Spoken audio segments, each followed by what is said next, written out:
Alright guys, what's up, Team 3D Math? Let's look at another example here of adding fractions. Pretty common problem. 3 over 38 plus 7 over 42. Well, the first thing you want to do when adding fractions, you guys already know, is you want to make sure they have the same denominator. And if they do, then you just add the two numerators up and then you simplify. But here, they obviously don't have the same denominators. There's several ways to go about this. Like I always say, many roads lead to Rome. The best way of doing it for me is, I would say, finding the LCM, which would be, I think it's LCM or LCD, which is really the same thing in different problems. But what you'll do is you'll get the prime factorization of 38 and the prime factorization of 142. Watch the video on finding prime factorization if you don't know how to do it by now. The prime factorization of 38 is simply 2 times 19. You can break down 19, you can break down 2, so you have 2 times 19. And the prime factorization of 142 is 71 times 2. You can't break down the 2 and you can't break down the 71. So you have 71 times 2.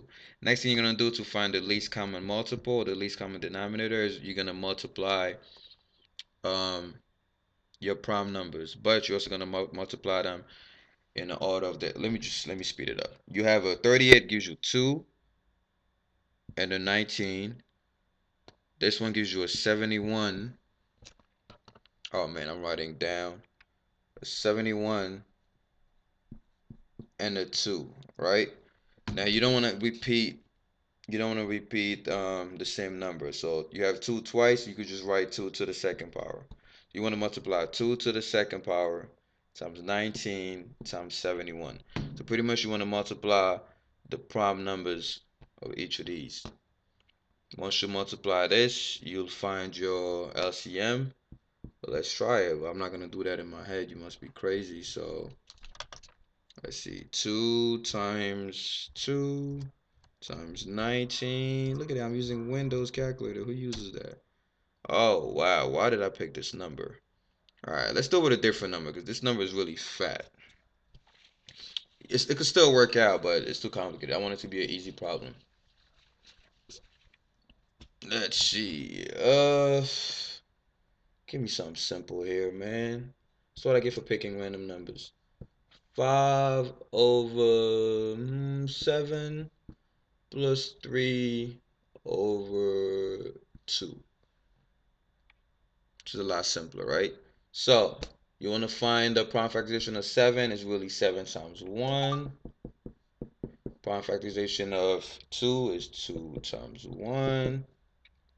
So your LCM or LCD or whatever, I don't know which one is which in this situation, will be your prime numbers. You have a 1, you have a 2, you have a 7. What's the most ones that you have on each line? Here you have 1 1, here you have 1 1, so the most ones you have is 1. The most 2's you have on each line is 1 2, and the most 7's you have is 1. So that's it. You just multiply 1 times 2 times 7, which is 14. So your LCM is 14, meaning you will want your denominator to be 14. Now, once you have your denominator, you pretty much want to have the same denominator here.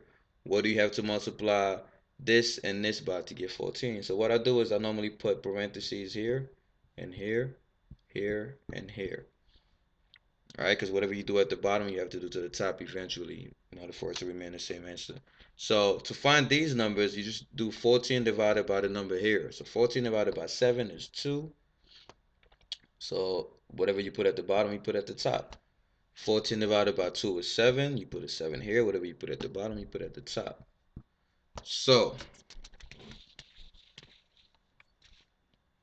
this gives you a 2 times 5 at the top is a 10, plus 7 times 3 is a 21. The denominator is going to be the same, which is 14 here and 14 here. So you can just write over 14. 10 plus 30 plus 21 gives you 31 over 14. So that's your final answer. So this is just a breakdown on the long way of doing this. It's very important to learn the long way because sometimes you might have a very big complex problem and you won't be able to use shortcuts. But obviously there's a lot of other shortcuts to get the answer quicker. I just wanted to show you guys the long route. Alright, I hope that helps. Team 3D Math. If it does, give me a